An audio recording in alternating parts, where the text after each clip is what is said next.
South Boston it's similar to the track at Hickory Speedway and Orange County Speedway and some of the shorter 3/8 mile tracks. It's just a big dish bowl, if you ask me. Well, it's a pretty high bank, pretty much round track, don't have a lot of straightaways. And I enjoy racing on these tight, slick racetracks. One of the corners are pretty fast, and it's a quick little racetrack, and things happen in a hurry. You need to be real smooth on and consistent. It's a tight racetrack, but you can still pass cars there. Our series has got so competitive, it's just hard to jump on the outside of somebody and really go around and pass them. Well, I'm looking forward to going there.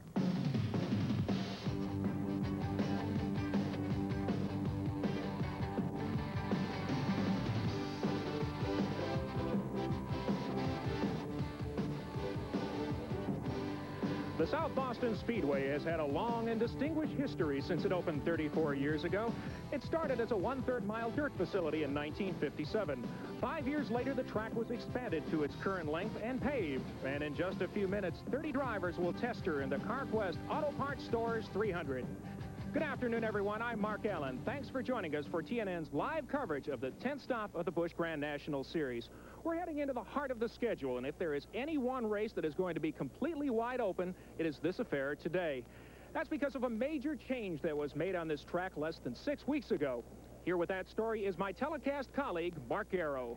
Back at the end of March, this track was resurfaced. The 3rd mile track that has always been very difficult has become even tougher for the race drivers. It means higher speeds, it means higher G-forces, and Glenn Jarrett is a former Grand National Series competitor. With higher speeds and those higher G-forces, it will be a very tough day at the office. Well, that's exactly right, Mark. This place has always been extremely demanding physically on a driver because the corner speeds are so great. And now with the new surface being green, the cars will stick more and run through the turns even faster than they did before. The guys out there today are really going to have to earn their money. I'm glad I'm up here instead of out there.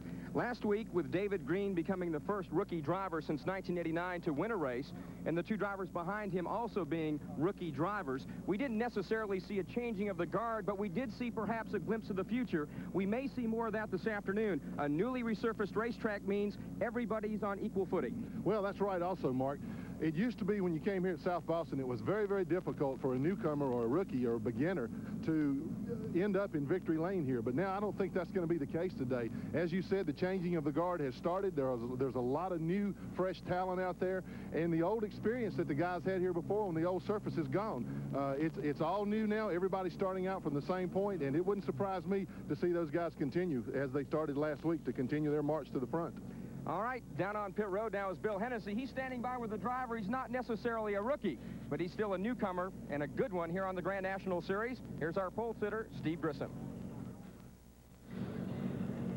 Here at South Boston, Virginia, Steve Grissom. Steve, it may be a very strenuous race this afternoon. They've extended the length of the race from 200 laps to 300 laps. Can your neck stand up to all the pressure? Well, I'll tell you what, Bill, that's what this neck brace is installed here for. South Boston, we're always in a turn here, and it's hard enough to get by with 200 laps, but now we're going 300 laps. I tell you, it's going to be tough. Starting on the pole, can you hold the rest of these competitors at bay this afternoon? And what about the track conditions? Well, I'll tell you, the Roddenberry Oldsmobile's been doing a super good job today practicing.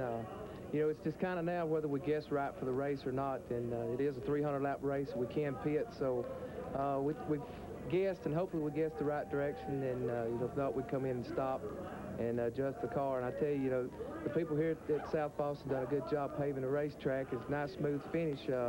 I just think the heat today and this many cars on the racetrack, it's going to be interesting.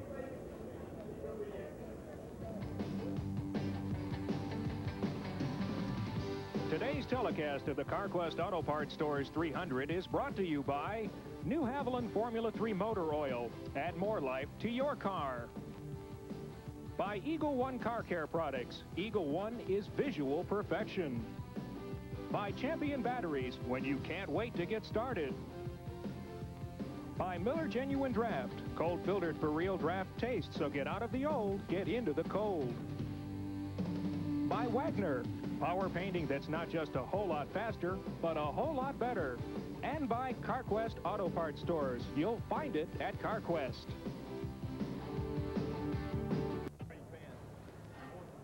The race preceding this one was a history-making affair down in Gainesville, Georgia. Let's look back for a moment at the Haviland Racing updates. The start of the Nestle 200 was delayed for nearly 4 hours by rain. When the track was finally dried, Robert Presley and Kenny Wallace led the field to the green flag, with Presley taking the early lead. Before the halfway mark, David Green, who had started ninth, caught Presley and moved into the top spot on lap 90. He was hoping for no yellows, but that's just what happened when Ward Burton and Jack Ingram got together coming out of turn 4. Green somehow managed to slip through without a mark in his Oldsmobile.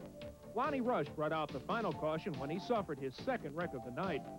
After the restart, Green still led as the battle for second between Mike Wallace and Jeff Gordon heated up, with Gordon eventually getting the upper hand.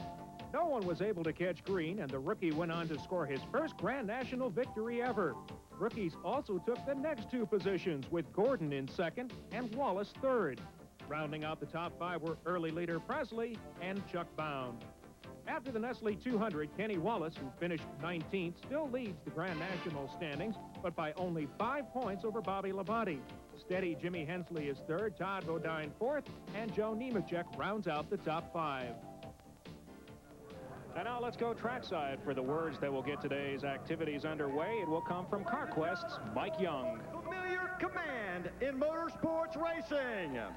To give it, the owner of 2 Carquest Auto Parts Stores, Mr. Mike Young. Drivers, start your engine! And with the command of fire engines, 30 machines roar to life here on this small speedway, one that we've talked about already that is most physically demanding. Robert Presley, last weekend's pole winner down at Gainesville, Georgia. Butch Miller, the winner at Hickory.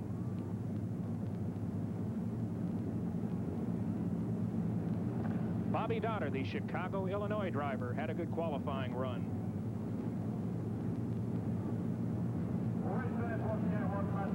Kenny Wallace, the Busch Grand National points leader, entering this race, but by the slimmest of margins, only 5 over Bobby Labonte.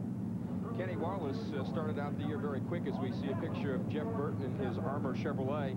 He started out the season, all first 5 races, top 10, 4 top 5. His average finished 3.8, but Kenny Wallace slumping just a little bit now, averaging 15.2 over the last 4 races. He's still got the lead, and he's still valiantly trying to hold on as we see the field now beginning to rumble, coming up to speed, and quickly they'll be lining up 2 by 2, getting ready to start the Carquest Auto Parts Stores 200. Here is how they qualified. Steve Grissom, his first pole of the season. Chuck Bound, the defending race champion, alongside on the first row. In the second row, Dave Rezendes, an excellent qualifying effort, and Robert Presley from Asheville, North Carolina. Third row, Butch Miller, one of the 9 Hoosier-mounted drivers, and Bobby Dotter from Chicago, Illinois. The fourth row will be occupied by Troy Beebe from Modesto, California, and Kenny Wallace, a native of St. Louis, Missouri. The fifth row, Jeff Burton, the local favorite here, and rookie Richard Lassiter. In row number 6, it'll be Ward Burton and Ed Ferree. Row 7 on the inside, Todd Bodine. Beside him, Cecil Eunice. In row number 8, it is going to be Jim Bound on the inside, David Green to his right. Of course, Green, the winner last week in Gainesville, Georgia. Row number 9, Mike Wallace and Ed Barrier. In row number 10, Jimmy Hensley and Joe Nemechek, the car currently 5th in the Grand National Series point standings. Row 11, a 3-time winner here, Tommy Houston and Mike Oliver from Huntersville, Alabama. The 12th row occupied by the all-time winningest driver here at the track, Jack Ingram and Bobby Labonte. Rookie Jeff Gordon starts in the 13th row, along with McConnellsburg, Pennsylvania's Tom Peck. In the 14th row, it's Gary Neese and Bobby Moon making a rare Grand National start. Row 15, the provisional positions, Elton Sawyer and rookie Tracy Leslie. The track, 3.57 miles in length, about 1/3 of a mile. The banking, 18 degrees on the straightaways, basically flat, about 10 degrees. The front stretch, 500 feet. The back stretch, 500 feet in length.